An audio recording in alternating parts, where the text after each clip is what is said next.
ত্রয়োদশ জাতীয় সংসদ নির্বাচনের সময় ঘনিয়ে এসেছে। পরিবর্তিত পরিস্থিতিতে এবারের নির্বাচনে ভোটারদের দিতে হবে দুটি ভোট, একটি সংসদ সদস্য নির্বাচনের জন্য, আরেকটি গণভোটে হ্যাঁ অথবা না জানানোর জন্য। ফলে ভোট কেন্দ্রে অংশগ্রহণের গুরুত্ব বেড়েছে আগের যে কোনো সময়ের চেয়ে অনেক বেশি।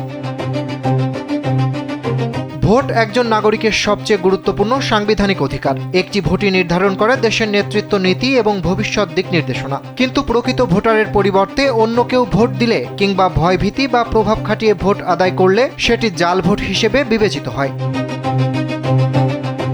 বাংলাদেশের নির্বাচনকে ঘিরে এই বিষয়টি বহুবার আলোচনায় এসেছে, সৃষ্টি করেছে বিতর্ক এবং গণতান্ত্রিক প্রতিক্রিয়া নিয়ে প্রশ্ন তুলেছে। স্যান্ডেলিনা সো, রূপচর্চায় আভিজাত্য।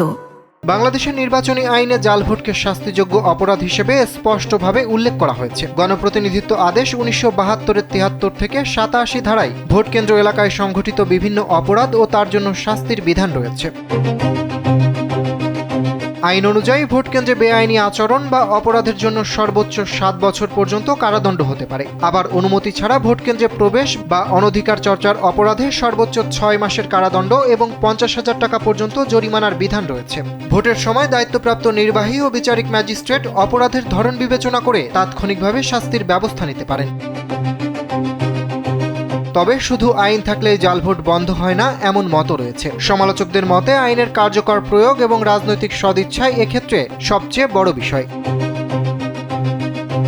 একই সঙ্গে ভোটারদের ব্যক্তিগত দায়িত্বও গুরুত্বপূর্ণ। নিয়ম মেনে ভোট কেন্দ্রে গিয়ে ভোট দেওয়া, কোনো অনিয়ম দেখলে প্রতিবাদ করা এবং নিজের ভোটাধিকার সম্পর্কে সচেতন থাকা, এসবই সুষ্ঠু নির্বাচন নিশ্চিত করার মূল শর্ত। কারণ জাল ভোট শুধু একটি আইনি অপরাধ নয়, এটি মানুষের কণ্ঠস্বর কেড়ে নেওয়ার শামিল। অরিত্র বাসু, কালবেলা।